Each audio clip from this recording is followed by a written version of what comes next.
তুমি কাউকে ভালোবাসো মানেই তুমি তোমার নিজেকে ওর কাছে সঁপে দিলে। তোমার হাসি, কান্না, সুখ, দুঃখ সবকিছু এখন উনার হাতে। উনি চাইলে তোমাকে বাঁচিয়ে রাখতে পারে, আবার চাইলে তোমাকে মেরেও ফেলতে পারে। কারণ তুমি উনার কাছে অসহায়, ভিক্ষুকের মতো ভালোবাসা চাও। আসসালামু আলাইকুম এভরিওয়ান, সবাই কেমন আছো? আশা করি সকলেই ভালো আছো। আমি আলহামদুলিল্লাহ অনেক ভালো আছি। তো এই তো আজকে আবার চলে আসলাম তোমাদের মাঝে অন্যরকম একটা ভিডিও নিয়ে। তো সাথে থাকো, দেখতে থাকো শুরু থেকে শেষ পর্যন্ত। আর যারা ভিডিওটা দেখতে দেখতে এই পর্যন্ত আসছো, একটা লাইক দাও না প্লিজ, একটা করে লাইক করে দিবা। আর পাশে থেকে বেল আইকনটি বাজিয়ে দিবা। নতুন বন্ধুরা যারা আছো আমাকে বন্ধু করে নেবা। তো আমি আশা করছি আজকের আমার এই ভিডিওটা তোমাদের সকলের কাছে ভালো লাগবে। তো চলো বন্ধুরা দেখে নিই। এই তো আমি এদিকে চাল ব্লেন্ডার করে নিচ্ছি আর এদিকে চা বসিয়ে দিচ্ছি। চাটাও আমার পানি গরম হয়ে গেছে, পাতে দিয়ে দিচ্ছি।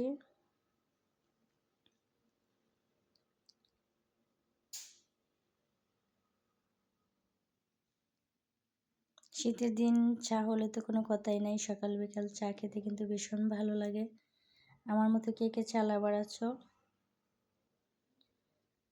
এই যে আমার চাউলটা ব্লেন্ডার করা হয়ে গেছে।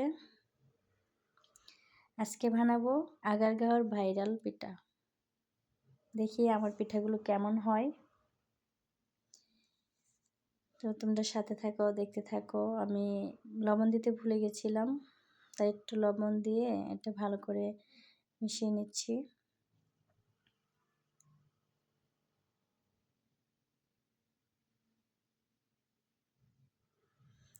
এদিকে আমার চাটাও হয়ে আসছে, আর একটু জাল করে নেব। এই তো হয়ে গেছে আমার চা। এখন আমি একটা প্লাসে ঢেলে নেব, কারণ শীতের দিন চাটা অনেক সময় ধরে গরম থাকবে। চাইলে 10টা 11টা 12টা পর্যন্ত চাটা খাওয়া যাবে, যতক্ষণ আর কি ঘুম না আসে। তাই তো আমি আবার অনেক চা খেতে পারি, অনেক ভালো লাগে আমার। রাতে 12টা 1টা পর্যন্ত তো জেগেই থাকি। তো চলো বন্ধুরা ভাইরাল পিঠা বানাই, তোমরা দেখো, সাথে থাকো। কেমন হয়েছে কমেন্টে জানিয়ে যাইও।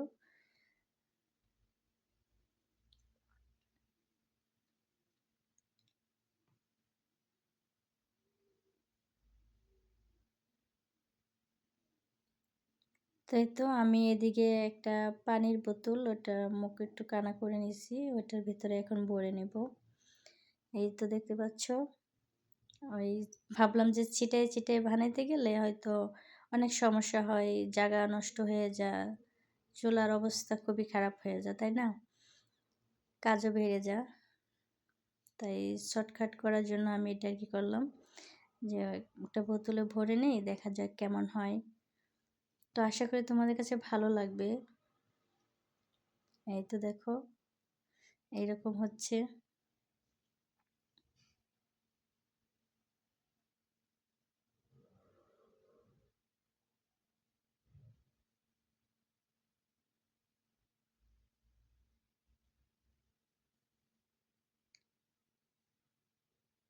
তো এই শীতে তো সবাই ভাইরাল পিঠা খাচ্ছে হাঁসের মাংস দিয়ে। যেহেতু আমি হাঁসের মাংস খাই না, তাই আর হাঁসের মাংসটা আমি রান্নাও করতে পারবো না। আমি যেটা খাই সেটাই রান্না করলাম। এই দেখো আমি চাচ্ছিলাম যে দেখি তো ট্রাই করে চিতল পিঠা হয় কিনা, কিন্তু হলো না। এই যে এরকম হয়ে গেল, চাপড়ি হয়ে গেল আর কি। তো যাই হোক, আমি এখন আবারও দিয়ে দিচ্ছি। আমার গোলাটা মনে হয় একটু ঘন হয়ে গেছে, যে কারণে যে বের হতে চাচ্ছে না আর কি, মোটা মোটা হয়ে যাচ্ছে। তবুও যেমনই হোক খেতে ভীষণ মজা হয়েছিল। মাংস ভুনার সাথে ছিল, তো ওই মাংস দিয়ে খেতে আমার কাছে ভীষণ ভালো লাগছিল।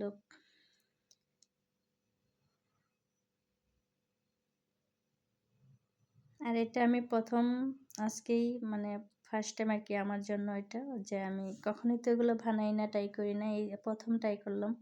তবে প্রথম প্রথম যেমন হয়েছে আলহামদুলিল্লাহ খুবই ভালো হয়েছে। তোমরা ওইভাবে বানিয়ে খেয়ে দেখো, আশা করছি তোমাদের কাছেও ভালো লাগবে। আশা করি তোমরা আমার থেকে ভালো পারো, ভালো বানাইতে পারো। তারপরও বলছি যেভাবে বানিয়ে খেয়ে দেখো। আর সাথে খাসির মাংস ভুনা এতটাই মজাদার হয়েছিল, না খেলে বুঝতেই পারবা না।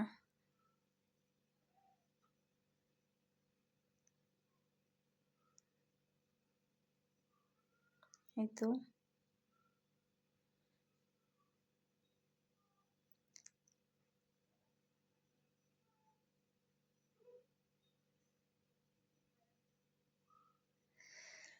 তো বন্ধুরা, যারা আমার সাথে শুরু থেকে শেষ পর্যন্ত আছো, প্লিজ তোমরা একটা করে লাইক করে দিবা। আর শুরু থেকে শেষ পর্যন্ত আমার পাশে থাকবা, ভিডিওটা দেখবা।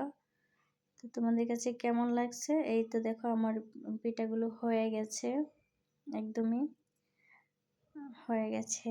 দেখতে কেমন লাগছে? অনেক সুন্দর লাগতেছে দেখতে, খেতেও কিন্তু ভীষণ মজা হয়েছিল, অনেক টেস্টি। তো এই যে সন্ধ্যাবেলা চা খাবো, আর এই হচ্ছে আমার ফাইনাল লুক, দেখতেই পাচ্ছ। তো বন্ধুরা, দেখতে কেমন লাগছে? দেখতে যেমন সুন্দর, খেতেও কিন্তু ভীষণ মজা হয়েছিল। আজকে এই পর্যন্তই, ভালো থেকো, সুস্থ থেকো, আল্লাহ হাফেজ।